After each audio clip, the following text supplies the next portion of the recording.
कहानी का शीर्षक जीवन में दुख है, दुख कैसे खत्म होगा? इसका जवाब वेदों में ढूंढते हैं। एक कहानी से समझिए। एक राज्य में ताकतवर सेनापति था। वो राजा को बहुत प्रिय था। राजा उसकी बुद्धिमत्ता और ताकत से अच्छी तरह परिचित था। सेनापति देखने में खूबसूरत था। राजा की एक बेटी थी जो कि सेनापति से प्रेम करती थी।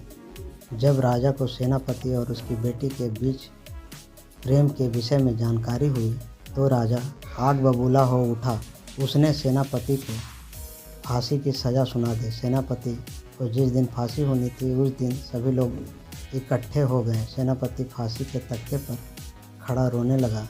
राजा ने कहा, जहाँ तक मैं तुम्हें जानता हूँ तुम निडर हो और राज ने कई युद्ध तुम्हारी वजह से जीते हैं, फिर मौत से तुम्हें इतना डर? सेनापति ने कहा, मैं आपके घोड़े को देखकर रो रहा हूँ। राजा ने कहा, मेरे घोड़े को देखकर रो रहे हो? भला क्यों?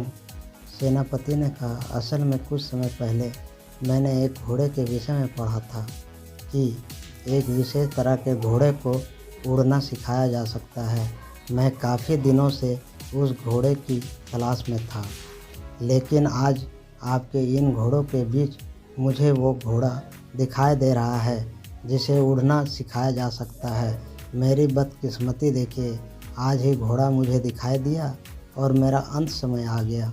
यह सुनकर राजा के मन में लालच जाग उठा। राजा ने सोचा, अगर सच में उड़ने वाला घोड़ा बन जाए तो पृथ्वी पर मेरी अलग पहचान होगी।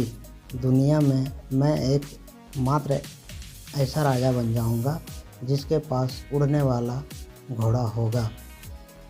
राजा ने सेनापति से कहा, तुम्हारी फांसी की सज़ा टाली जा सकती है अगर तुम इसे उड़ने वाला घोड़ा बना दो।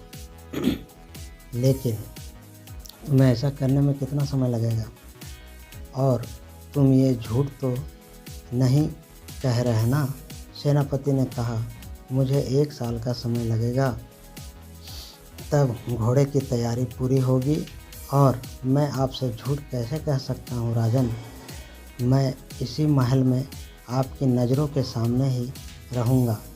राजा ने कहा, ठीक है, यदि तुमने उड़ने वाला घोड़ा बना दिया तो तुम्हारी सज़ा भी माफ़। इसके बाद सेनापति को आज़ाद कर दिया गया। सेनापति ने घर जाकर अपनी माँ को सारी बात बताई और कहा, माँ, मैंने अपनी जान बचाने के लिए राजा से झूठ कह दिया। यह सुन माँ रोते हुए बोली, पागल, 1 साल बहुत कम समय होता है। अब तू हर रोज़ यही सोच सोच कर मरेगा कि मेरे दिन नज़दीक है। सेनापति ने कहा, माँ, मैंने सुना था कि कल क्या होने वाला है इसका अंदाज़ा कोई भी नहीं लगा सकता और हमारे द्वारा लगाए गए अंदाज 100 में 99 मौक़ों पर गलत ही होते हैं। अब आगे उस परमात्मा की इच्छा। 1 साल होने से पहले ही युद्ध में राजा की मौत हो गई और बीमारी की वजह से घोड़े की भी मौत हो गई और सेनापति को कुछ नहीं हुआ। राजा की बेटी से विवाह कर वो खुशी से रहने लगा। वेद क्या कहते हैं? उदाहरण, आज किसी बच्चे का जन्म हुआ और आज ही मौत हो गई तो हम सीधे ही गुस्से में ईश्वर से सवाल करेंगे, इतने छोटे बच्चे ने क्या पाप किए थे जो उसे छीन लिया? ये कैसी व्यवस्था है तुम्हारी? अब एक बात सोचो, हो सकता है वो बच्चा कल बड़ा होकर हिटलर बनता और करोड़ों लोगों की मौत के घाट उतार देता। हिटलर करोड़ों लोग की मौत की वजह बना।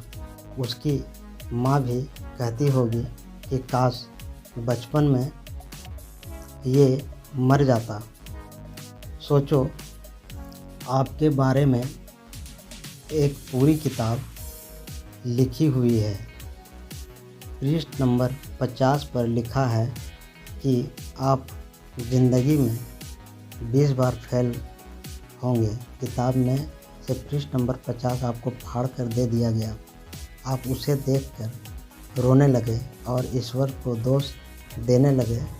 आपने अपने बारे में पूरी किताब पढ़ी नहीं ना, तो फिर आप कैसे अपने पूरी ज़िंदगी का अंदाज़ा लगा सकते हो। पूरी किताब पढ़ने के बाद ही आपको पता चलेगा कि आपकी किस्मत में क्या लिखा है।